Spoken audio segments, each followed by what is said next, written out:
Gents, I just want to pause the episode for a moment to let you know about the Strong Men of Value Academy. You will have heard me refer to it a number of times, and I want to bring more attention to it. So this isn't just a program, it's a life-changing environment and community of men who are focused on personal and professional growth. We're looking at areas of relationships, wealth, and health, things to help you thrive and maximize your life. Imagine having bi-monthly one-on-one coaching sessions with myself, weekly group coaching calls, and an incredible brotherhood of high achievers by your side. Now we're diving into resilience, leadership, and holistic growth to not just succeed in your career, but to thrive in your health and your relationships. Your journey to greatness, it starts here. So join the movement and you can apply for the Strong Men of Value Academy. You can head to themanthatcanproject.com to find out more. The Man That Can Project podcast, a podcast empowering career-driven men to live more fulfilling lives. We are here to challenge your beliefs, redefine success, and talk about the important stuff in a relatable way. Don't forget to subscribe and leave a review. My name's Lachlan, Stuart. Let's get into it. Welcome to episode 509 of the Man That Can Project podcast. Today, I've got a very, very interesting and exciting guest, one that I've never had this conversation with a guru, Matt Zeeman, who has a new book out called Psychedelics for Everyone, a beginner's guide to these powerful medicines for anxiety, depression, addiction, PTSD, and expanding consciousness. Now, in today's discussion, we're going to be diving into the myths and rumors around psychedelics, psychedelic medical treatments versus ceremonies, and psychedelics in business, and much more. Now, Matt, thank you so much for joining me. Lachlan, happy to be here. Thanks for having me on. Mate, I'm more than grateful to have this conversation because as I was just sharing with you, I have some mates who've had magic mushroom experiences, and it's definitely a conversation that is starting to become a lot more prevalent, especially here in Australia. And I'm sure you hear it a lot. You're leading the way in the States. But I want to go back in 2019. You had an opportunity to experience a guided psilocybin, so magic mushroom journey, and it completely changed your worldview. So since then, you've gone from someone who had never taken drugs, right, with the exception of a few experiences with cannabis, to taking a deep dive into the study of human consciousness with the help of psilocybin, ayahuasca, ketamine, LSD, MDMA, DMT, 5-MeO-DMT, and more. Can you start by sharing how those experiences have shifted your worldview? I'm happy to, and I'm so excited to be talking to an Australian audience. You are the first country to legalize psychedelics. I mean, you just legalized MDMA for post-traumatic stress disorder, and you legalized psilocybin for some types of depression. So you actually leapfrogged above what we're doing here in the States, and yeah, I'm super, super excited to be talking to an Australian audience about this. It is make a trip down here, mate. Then, since we've legalized let's do it. Let's find a way. I was not a drug user. I wasn't even a big drinker, and had a chance to do this guided magic mushroom journey, and I just couldn't believe how profound of an experience I had. I reconnected with my mom, who died when I was just 22. She was 49. I had lots of just different insights, one of which being I felt so incredibly loved and safe. And that felt awesome. And then like a second later, I realized, oh my God, I'm living my life not feeling loved and safe. What's going on with that? And just a number of things off that first journey. It made me, when I emerged, I was like, I need to go back to school. What just happened? And so I did that, got that master's in psychology and neuroscience. And then simultaneously, I've been working with different facilitators to try different medicines, see how what those do, and then doing research and just trying to spread the word about the power of these, but also that they're not for everybody, even though the book is called Psychedelics for Everyone. Not everyone should take a psychedelic. There are people with contraindications or previous health histories that just don't make them a good fit.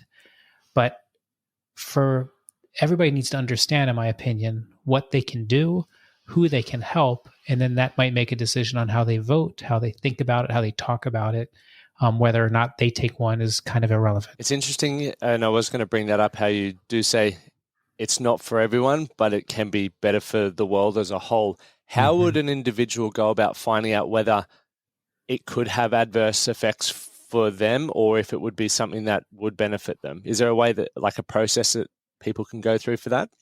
Yeah, I mean, there are a number of medical professionals who do specialize in this. The one that I refer people to all the time is spiritpharmacist.com. It's a guy named, um, oh my gosh, Malcolm. I am Benjamin Malcolm. Thank you. Lost it there. He's a PsyD. And he does consultations with people all over the world. He looks at their medical records and helps them understand whether or not they're a good candidate and which psychedelics they might be a good candidate for. So, as an example, if you're on an antidepressant, you can still take ketamine. So that's great. For most people can, many people can. But you should not take ayahuasca. You can probably take psilocybin, but not definitely. And there's ways to figure those things out. So Spirit Pharmacist is a good place to start. Many medical professionals will help people with this. So if you have someone you trust, that you can also talk to them. And then there's lots of information in places like my book. The maps.org website has tons of information that can help figure that out. And your book's a bestseller in 19 different categories. When I was doing research, I was like, I should just list every category, but I was like, we'd be here for a long time. And it's wild. Like so far exceeding. We had the first week we had thousands of downloads. It's been wild to I mean the demand for this kind of information is definitely out there. And this book does, I think, a couple things uniquely. It's written for people without a science background, but it is all medically reviewed. And my hope is that people can read it and find it to be not too technical, not too opinionated, and information that they can trust. And that's what I think was brilliant. You know, when you were saying it's, I'll just say for layman's terms, for someone like myself who doesn't understand all the ins and outs of the science with a lot of those things. When you mentioned a moment ago how it is so medical, you can seek out people who can, I guess, direct you in the right direction, because my, I guess, misconception around it was it's just like you'll go do, you know, this ayahuasca or whatever in like an uncontrolled area where you could have a wild trip and just lose your mind and it's game over. And that's what's, I guess, been a fear of mine, because I have, as I mentioned, had a number of mates who've been like, it is just eye-opening. It shifts your whole perspective on who you are as an individual, what you want from your life. A lot of the pain and the fear that you're experiencing is gone. And for me, that sounds very appealing. Like, I'm like, I would like that. But then the flip side of that is I've also heard stories of like people losing their mind and a lot of stuff like that. But you, I guess, referred back to, we can find experts who can teach us or recommend, hey, if you're using an SSRI or an antidepressant, for example, steer clear of this sort of stuff. This might be the right direction for you. And here's how it could help. Can these plant medicines and, I guess, psychedelics be a replacement for antidepressants? Yeah, I mean, absolutely is the short answer. You just covered a lot, so let me try to unpack all of it. Antidepressants only work in something like 40% of the population. So if you're listening to this and you're on an antidepressant and it's not working for you, you didn't do anything wrong. It's not that you failed the medicine failed you. And I don't think that's made clear enough to those of us who use antidepressants.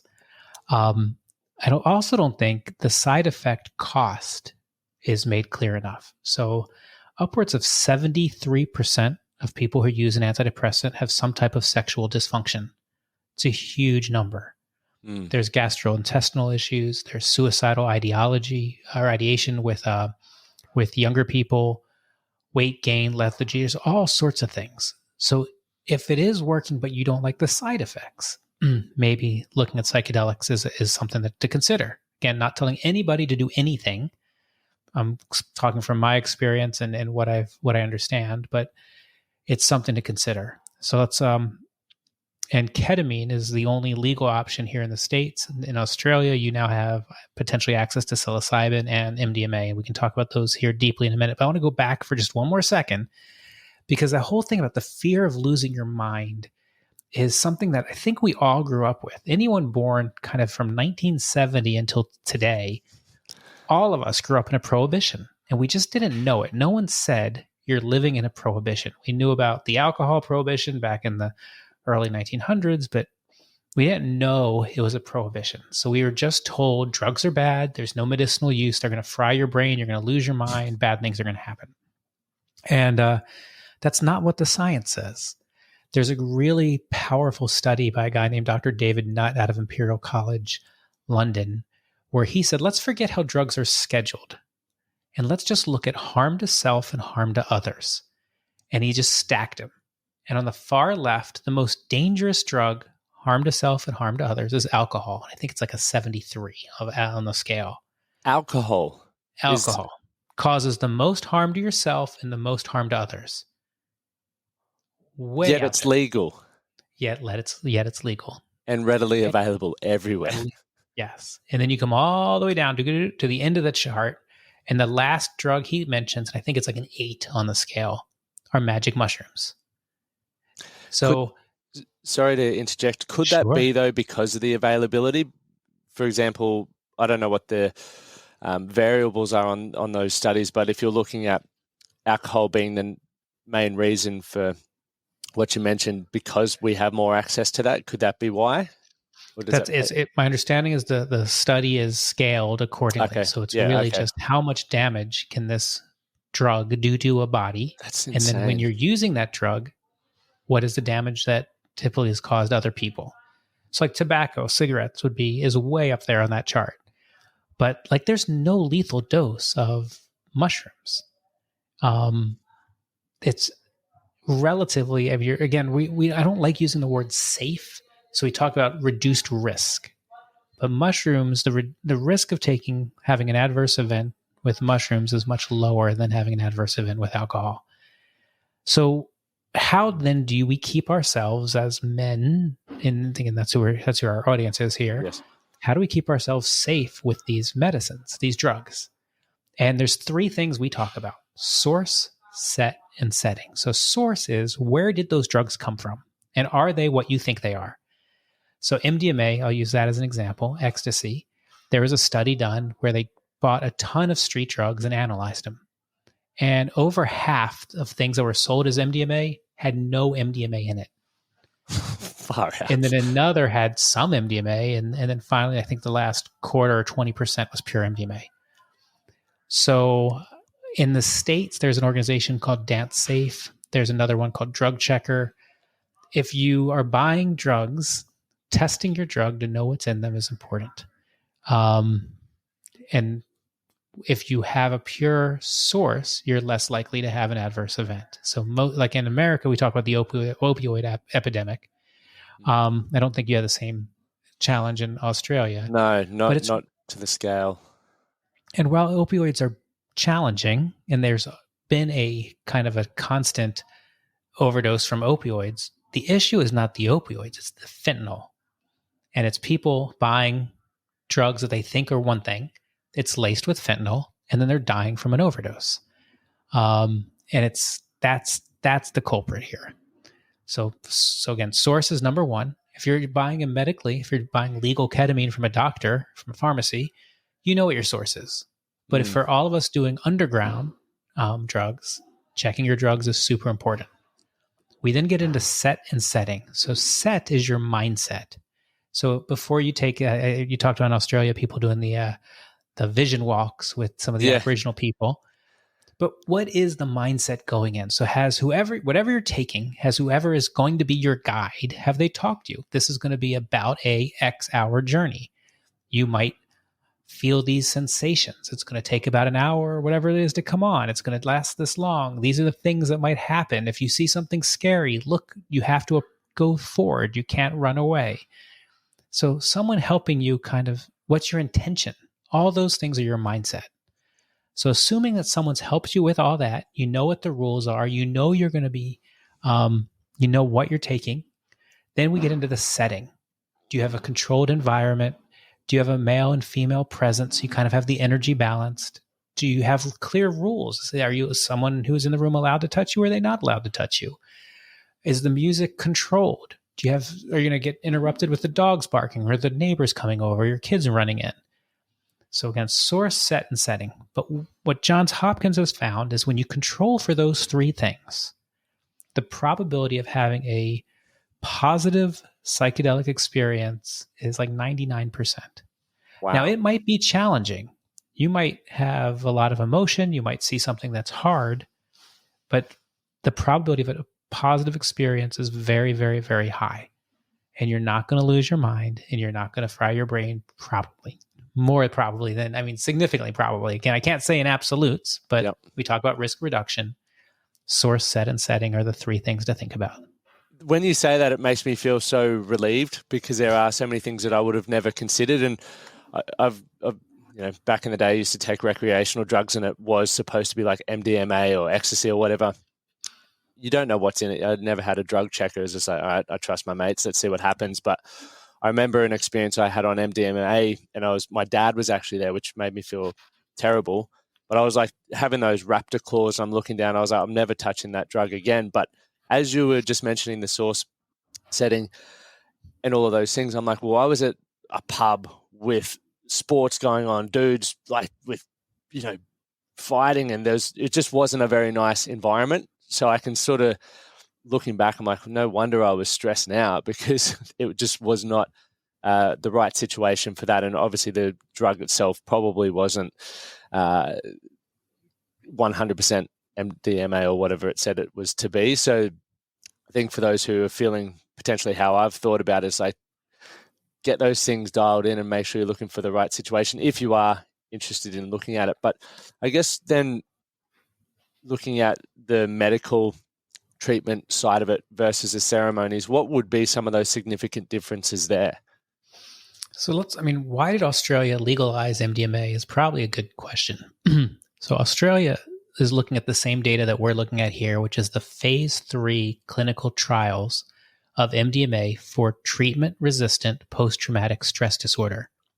So picture veterans, first responders, victims of sexual assault, people where they've tried all the existing pharmacological and talk therapies and nothing's worked. So treatment-resistant being the key word. Mm-hmm. They took this population, and in 2 different phase 3 trials, they gave them some therapy, 3 sessions of MDMA, and some more therapy. And at the end of that process, 67% no longer qualified as having PTSD, and 88% had a clinically significant improvement in symptoms. So the results are off the charts. And in our country, we have over 20 veterans a day killing themselves. The people who have treatment-resistant PTSD, it's a very challenging thing to live with. So the results are strong. We've needed a new medicine for this, and now there's one available. And Australia has taken the incredible step to legalize it across the country first. Now we've had 2 states in our country that have legalized it and creating a medical framework around it. That's Colorado and Oregon. And then we expect our FDA to legalize it federally the end of this year, the beginning of next year. But good for Australia to get ahead of this. So why did they put it on the banned substance list? Because I think it was back in the 40s they were studying it back then and seeing some great use cases for it. And then what changed there? Yeah, there's so much good research happening in the 40s, the 50s, even the 60s. We had, in our country, we had the Nixon administration, and they had kind of 2 enemies. They had the anti-war left, and they had Black people, the civil rights movement. And they figured by putting harsh drug laws, they could infiltrate both groups. So in 1970, the Nixon administration passed what was called the Controlled Substances Act, basically making a ton of different drugs illegal. Our country then pressured other countries to follow suit. And then MDMA actually was legal all the way until 1986. It kind of was under the radar, 85. And then it got rescheduled. And that's actually was the genesis for Rick Doblin to start MAPS, the Multidisciplinary Association of Psychedelic Studies. He started that in '86 and has been on a crusade since then to get MDMA rescheduled or re-legalized. And they've raised over $200 million to do this. It's been a huge undertaking. And they've done all sorts of really interesting things from a business model to kind of keep the costs as low as possible for the consumer. And they've created a public benefit corporation. They've just done amazing, amazing work for MDMA. And it's exciting to see that that's going to be a tool that people can use again coming up right around the corner. It's interesting where you say that, trying to keep it as affordable for, I guess, the consumer, because a lot of, I guess, pharmaceutical goods, whether it's cancer treatment, etc., are very expensive. And, you know, even if a person does come out the other side feeling healthy and stuff, they do have the burden of financial debt as a result of that. And it's why a lot of people can't necessarily take these treatments. So it's great to hear that they're looking to find a way to make that as affordable as possible for people. But let's pause here, because I don't want to sugarcoat this. None of this is going to be affordable in the beginning. It is more affordable than what could have happened, and it's going to be expensive. And so let's start with MDMA. Again, you're talking about a 6-hour-ish journey, and it's going to, in our country, it'll be required to have 2 people in the room. Two people for every person? Is that? Mm-hmm. It's going to be a huge amount of labor when it begins, and it's going to be expensive. Ketamine, which is legal across all 50 states, and it's prescribed off-label for depression and anxiety. The medicine itself is not tremendously expensive, but the labor again is, and insurance doesn't cover it. They cover one version of it, but for the most part, it's a cash. So people are paying for in-clinic, they're paying $3,000 to $6,000 for 6 ketamine treatments. And then if they're using one of the telehealth companies, maybe they're spending $1,200 for 6 sessions. So it can be less, but then they're taking on more responsibility for themselves and on how to manage it. So so then if I'm looking at like cost versus, I guess, expense, then, so obviously 6 sessions, is there a rough, with the research out there, is there a rough expectation of what people could experience on the other side of 6 sessions, for example? Like that's a great question. They could have? Yep. So with ketamine, the research says you need to kind of dose up. You're going to do 4 to 6 sessions over 4 to 6 weeks. Okay. And then after that, maybe you don't need ketamine again, or maybe you need it once a month or once a quarter, or just during episodes in your life. It just depends on the person, and there's no rule of thumb. It just depends on how the person reacts to it. Psilocybin is different. And what Johns Hopkins has shown is that in many cases, it's one dose. Or MDMA, many cases, it's those 3 doses, and you don't need it again. It has long staying power. That's cool. Again, in a medical model. Psilocybin. So again, Australia has, my understanding is you've legalized psilocybin for some types of depression. I'm not exactly sure where you draw the lines, but here in the States, the research has been primarily done on the research that people are looking at is on terminal cancer patients. So this is a situation where the medicine doesn't change the outcome. They are still terminal. What it does is it changes the way that patient can experience that last chapter of their life and how their family and that patient interacts. And that can be profoundly beautiful. These people have high levels of depression and anxiety, as you can imagine. They don't have 14 weeks to mess around with a depression or an antidepressant and see what works. And psilocybin in a single dose can change their change the way they experience this last chapter. And again, it has many other uses. It can be used for all sorts of other things, but for that population, that type of depression, wow, it's just incredible to have another tool in the toolbox. I think it's phenomenal, and that's for me. When you mentioned the price, it can come across as expensive, but I'm looking at, okay, if I can invest, $4,000 to $6,000, and it can shift the way that I get to experience what's coming in my life. For me personally, I'm like, that's money well spent, because if I have had mental health issues and stuff in the past, and it is expensive going to see, and I'm not taking away from other professional health stuff. I still see a psychologist, but for me, it is expensive. It's a luxury to be able to afford Mm-hmm. going to see a psychologist every month or every week or whatever that looks like. And that adds up. So for me going, okay, well, if I can invest that in there and potentially have some life altering, I guess, thought breakthroughs, that for me is game changing.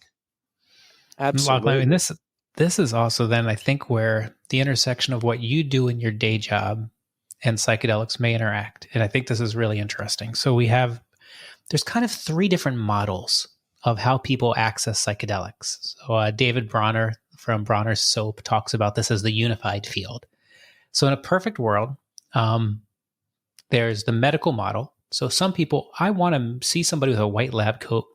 I need a doctor to prescribe it. I want the medical model. Great. Let's all work together and make sure the medical model is legal. Mm-hmm. Other people say, I'm an adult and plants shouldn't be illegal, period. So that's the decriminalization model. Anything that grows in Mother Nature should be legal, and that's a whole different model. And let's support that. So that's leg number 2 of the stool. And then the third leg is, I don't want to talk about my diagnosis. Maybe I see a psychologist, maybe I don't. I don't want to have my level of depression or anxiety measured to determine whether I want to use a psychedelic, because I believe it's going to connect me with a higher power, or my higher power, however it is I define that. And I want to use it for human optimization and for spiritual purposes. And in our country, we call that like religious freedom use. It's just another way for people to meet the medicine. And I think it's an important way. And what happens a lot is people are working with people like you. They're working with coaches and people who they just want to be better humans. How am I a better husband? How am I a better father? How am I a better brother? How am I a better boss? All those things. And they're using psychedelics to explore. And they don't want to meet someone in a medical model. They want to be able to talk to their coach in advance. Help me prepare. I'm doing this because I don't believe in God. I don't know what happens. My parents are aging and I don't know what's going to happen to them. My kid just got an awful accident. How do I process this? My kids are different animals than me. How do I process that? What does this mean? And then I want to take this medicine and I want to go back to my coach afterwards and I want to unpack it. I want to unpack it for months. And that should be legal. Oh man, that gets me excited thinking about it. It also upsets me that people don't get that opportunity, because when an individual come to work with myself or someone else in our community, they're stuck at some point in the framework, whether it's they don't know what they want from their life, they don't understand who they are, and a number of other things. And it takes, as you said, and I've heard you say on other YouTube videos, like, it's a tool. You still have to do work to continue growing through that. Quite often in society now, it's like we're chasing success. And especially with social media, it's like we need to hustle. That for many people means they can't slow down and explore who they are. We need to earn more money. We need more status. We need to provide for our families, and we neglect ourselves. And you can get very resentful. You can feel confused or isolated. And now having something that can potentially, whether it's an immersive experience through the medical model or through the ceremonial model or whatever that looks like, to then come back and go, I just had this breakthrough, this thought, I need to unpack that. It just helps in my opinion, fast track that experience to living a more fulfilled life, which is, as you mentioned, Matt, that's what most of us are trying to do. It's like, how do I wake up every day excited about what's in front of me?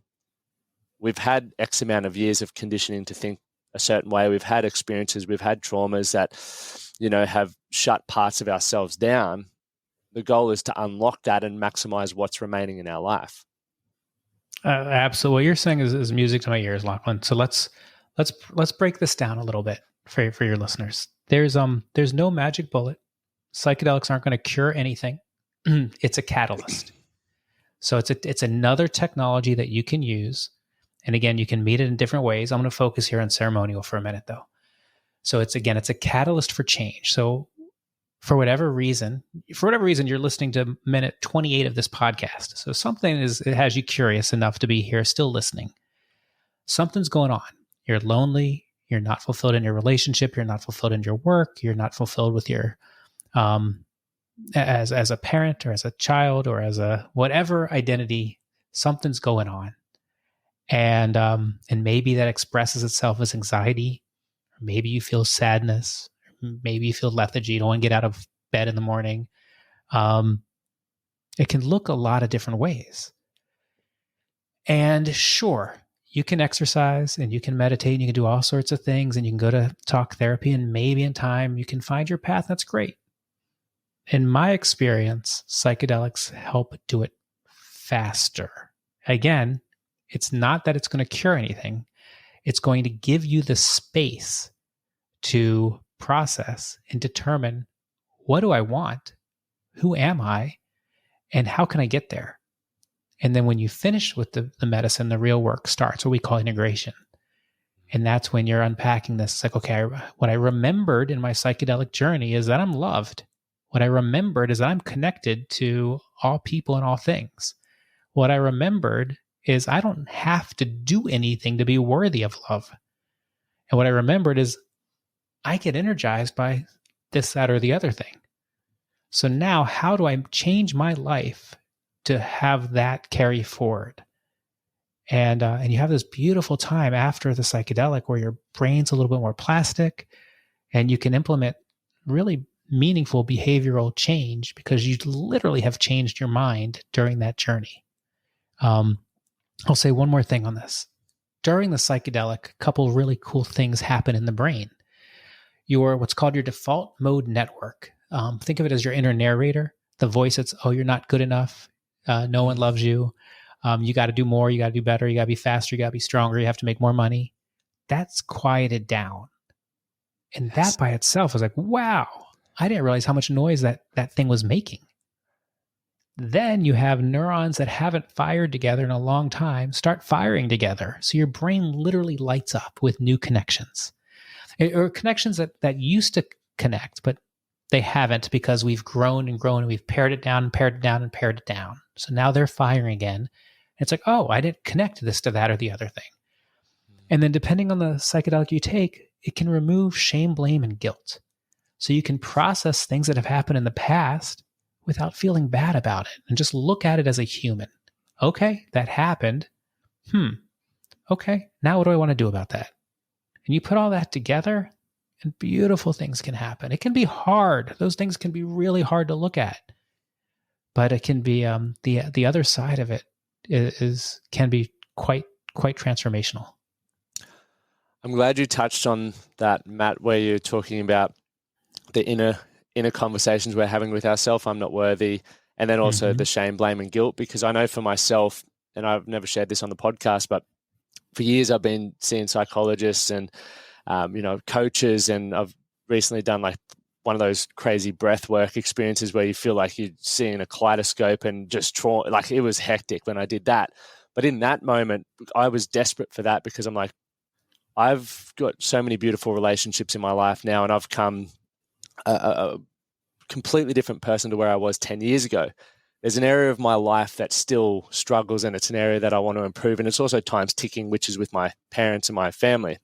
There's still this barrier that I experience of not being able to fully, let's just say, like surrender or be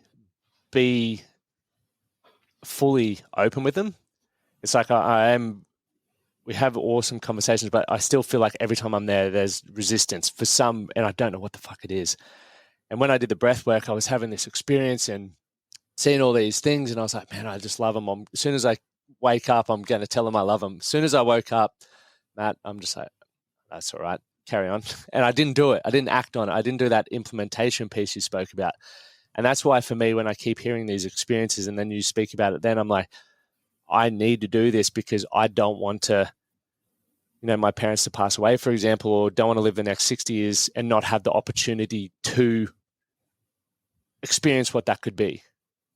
I don't even know what that is, but I feel like there's something there that's not being said or not being done that I need to go in through. And I don't know whether it's shame, blame, guilt. I don't know what it is, but that's why for me, I'm like, I feel we're having this conversation.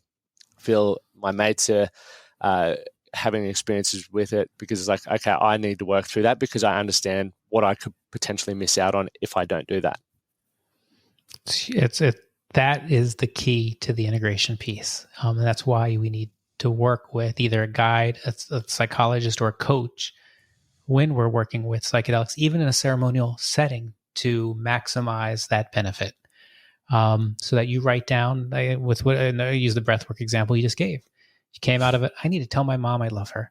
You write it down, and then you would go and talk with your coach. Okay, I need to do this. And then they would hold you accountable. Did you do it? Yeah. And help make that happen. And maybe it's that. Maybe it's I want to write somebody a letter. Maybe it's I want to write somebody a letter and then burn the letter. That's all okay. It doesn't make a difference. It's you intrinsically know that something is missing in the relationship that you've created, and I'm gonna put the responsibility on you. This whole thing of you've created everything in your world. You're the director of your film, so there's something missing in the relationship you've created, and now you have the opportunity to change that. And that's this. It's an abundance mindset. It's a 100% accountability mindset, which might speak to the work you do in your day-to-day life, where we all own it 100%. It's not I own it 50 and you own it 50. Nope, I own it 100%. So the relationship with my parents, I own 100%. So how are you going to make it? How are you going to make this the rest of the time you have together different? And what a empowering thing to know that you can. You can do it in your actions. You can do it in your words. You can do it in your thoughts. But it's all you. Nothing happens to us. It's all things that we create. And it's just a hopefully an empowering way to look at the world. It's definitely empowering. There is still like fear of what that could look like. But that at the same time, as you mentioned, even when you're in that journey state where it's like you see the fear, you don't run from it, you walk to it. And I think that's an important part as well, is just like moving towards that. We've mentioned obviously the ceremonies and the medical treatments and stuff. Another thing that I hear a lot of people talk about is microdosing. Mm-hmm. What is that? What's the benefits of it? In what, I guess, cases would you utilize microdosing? I'm happy to dive into microdosing, but since we still have a little bit of time, I kind of don't want to let you off the hook so far with the fear. Damn it. And that was a nice transition. I'm a little curious. Let's play with this. I mean, you're coaching all the time. What is it that you're afraid of?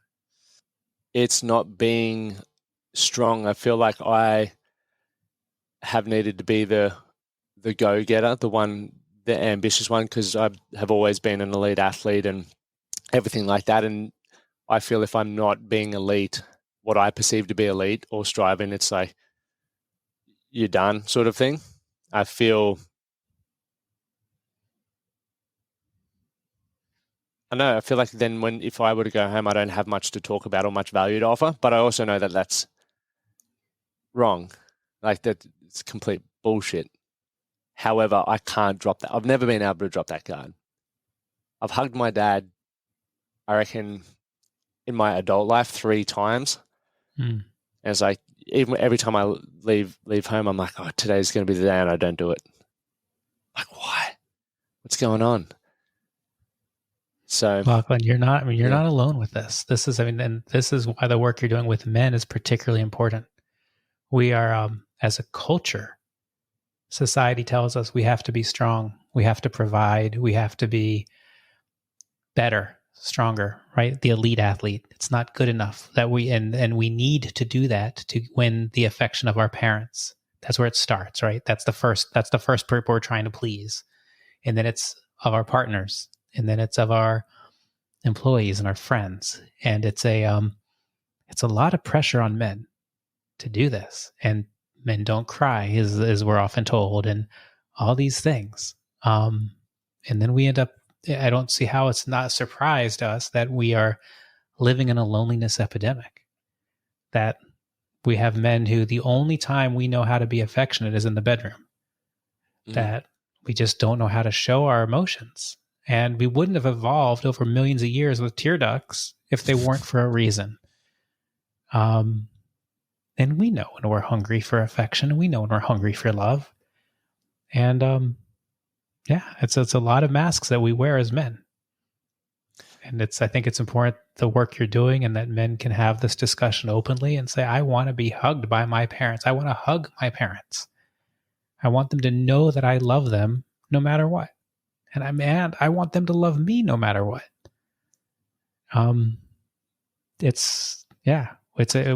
We grow up differently. Even as we're talking about it, it's like I can feel my heart racing, my muscles like tensing up, and it just feels very uncomfortable. And the other frustrating aspect of that is I literally talk to people about this all day, every day, and you do all this sort of stuff, but there's still that resistance. And that's literally, for me, I've spent money with so many different coaches and so many different modalities, and I still need that thing. I feel like I need that experience to just be able to go, this is it. Because it is, yeah, I'm glad you didn't let me off the hook, but it is challenging day in, day out. Like, I am always going to strive for this next thing and try to make people proud. So it valid, this whole cycle, which I know is irrelevant in the grand scheme of things. However, I'm looking for that moment where I can just go, this is enough. Oh, and it never ends. So the goalpost, I would imagine that the things that you consider success today, I bet you 10 years ago, if you could be where you are right now 10 years ago, you'd been like, I made it. Yeah. But you just we all just move the goal. Because we're looking for external validation and external things to give us happiness. And the secret is, there is nothing external that's going to make us happy. It might make us happy for a minute or an hour or a day, but it's all internal. And if we don't spend the time making connections with other humans and sharing and loving, we're not going to find that happiness. So we're all learning, growing, and healing as we move forward every day. That's all we can do until we die. Failure is not possible. We're always moving forward. So you might fail at a task, but there is no such thing as failure. And there's probably things that you thought, oh, this is awful when it happened, that in retrospect, that was great. And there's probably things that you thought were great, and in retrospect, oh, not ideal. But it's we're all moving forward. It's and this is the growth edge for you, it sounds like, Lachlan. Definitely. I'd love to know for you, Matt, and not to deviate away from me, but sure. The 2019, you had that experience where you were invited to have the ceremonial experience, and that was life altering for you. What was your worldview prior to that? Oh, I was probably like a lot of your clients. I was an entrepreneur. I built a bunch of businesses. I was making money for money's sake. And I mean, I'm a perfect example of this. Like, I remember saying, oh, when I have 100 employees, that's going to be awesome. Okay, when I have 500 employees, that's going to be awesome. When I have a building with my company name on it, those milestones came and went. And it's like, oh, I don't like having this many employees, or this is complicated, or it wasn't happiness. When I sell a business for $1 million, and I sell a business for $10 million, none of this is happiness. I didn't believe in any type of higher power whatsoever. I took my kids to a Unitarian church because we wanted them to have the community and the religious education, but not because not because I had any belief. And and then I made no time. I worked, and I went home, and I had really no time for my friends that I had were kind of long-term friends, high school, college. I had a group of entrepreneur men that I saw regularly, but it just wasn't a priority. And never talked about mental health, and never talked about loneliness and the things that are real. So I owe a ton to what psychedelics changed the way I look and interact with the world. And I'm super grateful for them. And again, this is my experience. I'm not trying to talk anybody into anything. Yeah. My experience.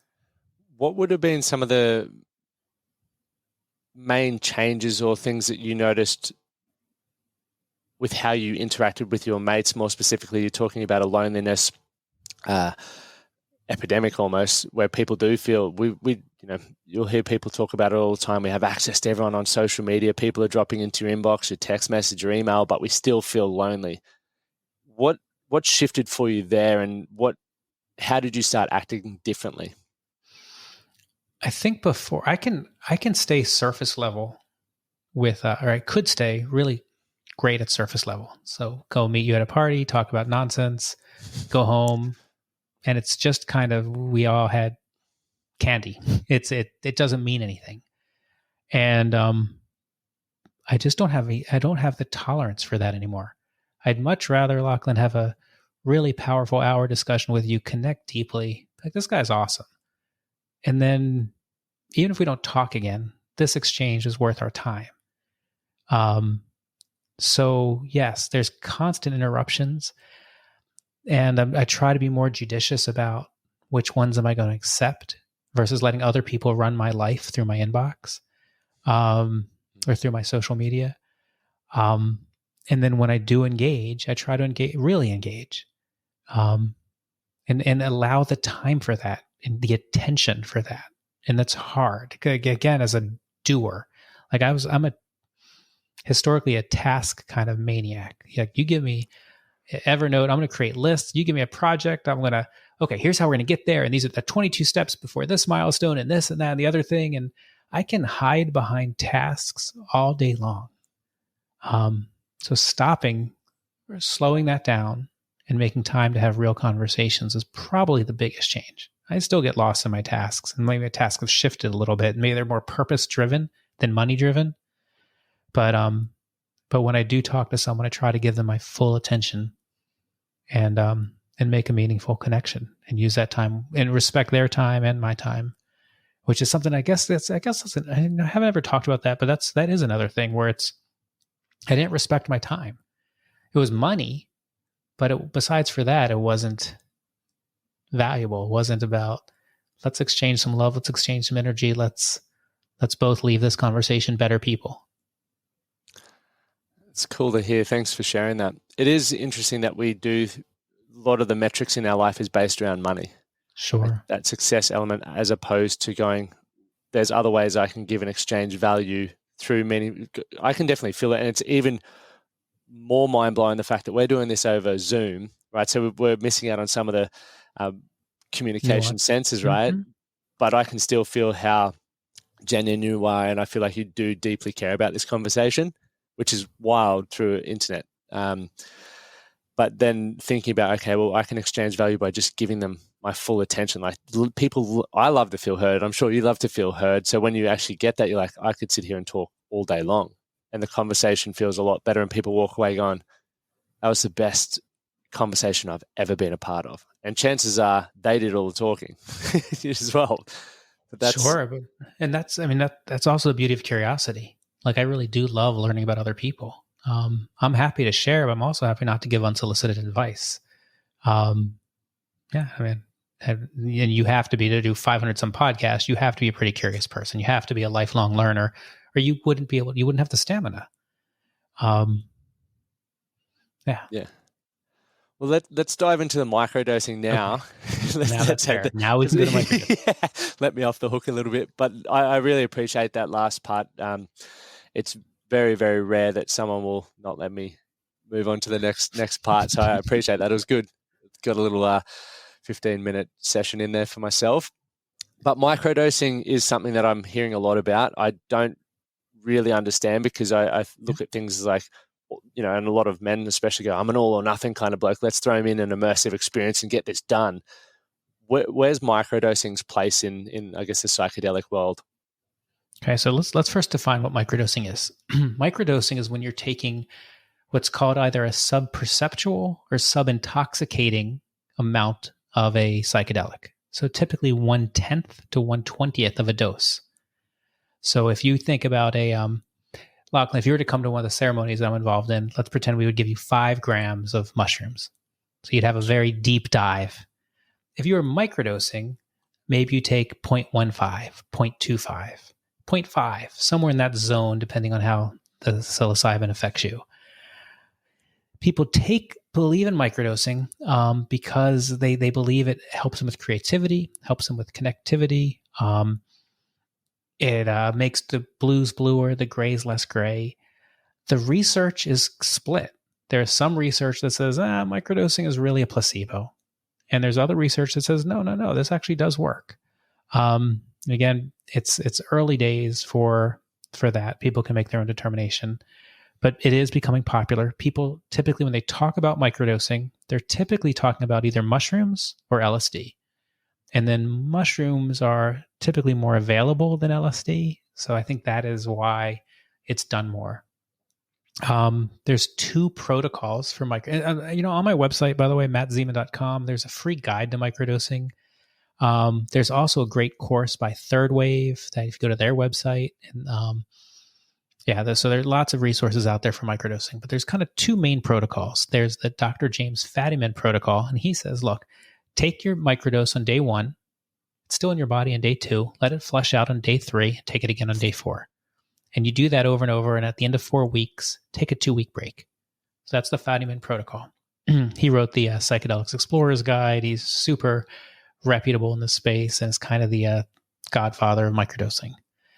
Paul Stamets, who's a famous mycologist, says, yeah, you can do it that way, but I think you should take it 4 days in a row because it's easier, and then take a 3-day break.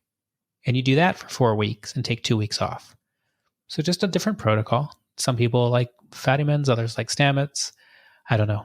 The other thing that Stamets does that's unique to his protocol is he says, look, in addition to your psilocybin, your active ingredient in the magic mushroom, put in a little lion's mane and niacin. And the combination of those 3 things are referred to as the Stamets stack. And what he has explained, his research is fascinating, that when it comes to memory and dexterity, that combination of those 3 things is like he uses an example. It's not 1 + 1 + 1. It's gunpowder. It makes this whole new thing, and it's exponentially better. So that's typically what people talk about microdosing. When we talk, again, I'm going to just back up for your listeners one more time. When we talk about ceremonial doses, that's macrodosing. You're going in there. You typically will have a guide or someone who's hopefully super experienced in what you're doing. Hopefully it's a man and a woman, and you're going to take a large dose and you're going to go deep inside yourself. The ceremonies that I've participated in, that I'm involved with, are typically multi-day. So you'll take different medicines over different days. And there's a lot of history with that. Like in the ayahuasca tradition, many times you'll do 3 sessions over 3 days or 4 sessions over 7 days. And the idea is that you're able to go deeper each time. So it can be incredible. I'll give a specific protocol, ceremonial protocol. One type of ceremony is to have day 1 be either MDMA, like you talked about, or sassafras, which is also known as MDA. It's a little bit longer, a little bit deeper. It's a heart opener. So on day 1, open your heart, feel the love to yourself and to other people.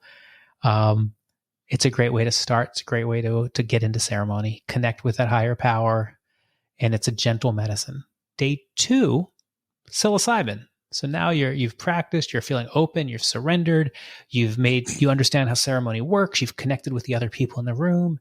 Now you can do that deep dive and do that kind of cleaning at the molecular level, that deep connection with the higher power. It's beautiful. And again, 6 hours-ish for psilocybin. And then in some ceremonies, they might move to Bufo next, or 5-MeO-DMT, which is a very short medicine, 10 to 20 minutes. Oh, wow. But it's known as a personal conversation with God. There is no question of you just dissolve into the energy of the world. There's no you, there's no earth, there's no time. You're just gone. And it's really incredible. There's a joke about there's a lot of atheists who try Bufo and none of them emerge as an atheist afterwards. Yeah, right.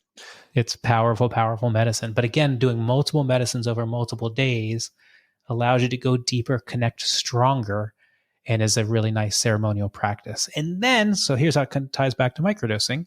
Then after that type of experience, as you continue the integration process with hopefully your coach or your psychologist or your rabbi or whomever, maybe then you incorporate some microdosing to help remember and help the spirit continue. But again, that's a personal choice. That's incredible.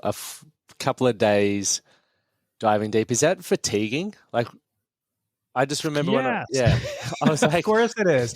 but it's also energizing because the whole experience is so, you just, again, you haven't experienced this yet, but it's there's just nothing like it. Like and it's hard to explain, like, what does it feel like to be completely safe and loved? Until you are completely safe and loved, what does it feel like to connect with to have your own direct religious experience? I don't know. I didn't think it was even possible. So that's like those crazy people in the Bible or in the Quran or whatever. It's not for me. No, you can have your own direct religious experience, and it's pretty liberating to again. Tying back to your audience, the people you work with every day. We know how to take control of our bodies, and we know how to take control of our minds in terms of learning and content, and we can be disciplined in terms of generating resources. Well, now, how do we become disciplined in terms of loving ourselves? How do we become disciplined in terms of making time for this higher power, making time for everybody and everything? And psychedelics doesn't cure it. It's not an instant switch, but it can show you the way, and then you can walk through it. Love it. I wanted to ask you I was actually going to ask you to share one final story I saw on your Instagram about doing psychedelics with your nephew. I thought it was a incredible story and a great one to finish on. Sure. I mean, I'm a fan. I love multi-generational psychedelics. So I love it when parents do it with their kids, when fathers do it with their sons. We had an 80-year-old person and a 50-something-year-old son in a recent retreat, and we've had younger people with younger sons. I had the really good fortune of experiencing a journey with my 21-year-old nephew, and it was beautiful on so many levels. Because again, you're in group ceremony, and we're all going through our things and working through our processes. And watching him go through his process, I realized that as an uncle, I looked past him 1,000 times in our relationship and just saw him as the kid. He's the kid at Thanksgiving. He's the kid at the table. I didn't see him as a man. I didn't see him as a fellow traveler. I didn't see him as someone who was working through all the things he's working through. And that day, or those days, because it was multi-day, I saw it. And he worked hard on his journey. And we were able to connect and have really deep conversation that we never would have had it not been for the space to be opened up. And it's beautiful, and it was a great reminder that our kids are not us. Our nephews are not us. They're their own animals. They come through us, but they're not us. And we can try to control them, but we weren't able to be controlled. Why do we think we're going to be able to control them? And is that really our role? Or is our role to give them love and support? And if they ask, in my experience, this is where I hit the rocks. Maybe you'll hit those rocks. Maybe you won't. In my experience, if you do these things, these types of things happen. But we all have, at least for me, I wasn't super happy. Well, it wasn't clear sailing. So what do I really know? And what is the advice I really can give other than you're loved? You're always going to be loved. You can't fail. And I'm here for you. It's a beautiful story. An experience, I'm sure it would have been as well. When you're saying the 80-year-old with a 50-year-old, I'm like, I'm going to try and get my dad into it. There we go. It's interesting, Matt, because we're moving to America on, 10 weeks away. We're moving over. Oh my gosh. Yeah, which is going to be amazing. So visas. Where are you moving? Nashville. Oh my goodness. Okay, Yeah. Not too far from here. 8 hours from my house. And oh, really? Perfect. When are you moving? October 4th, we fly out. So not too far. Our visas is a 12-month process. It's tough. I thought Australia and Americans were allies, but it definitely make it tough for us to get over there. But we got approved on Monday, so we're out of here, heading over there, which would be awesome. But that means, and your parents are coming too? my parents aren't, but I'm gonna, we'll fly them out every year.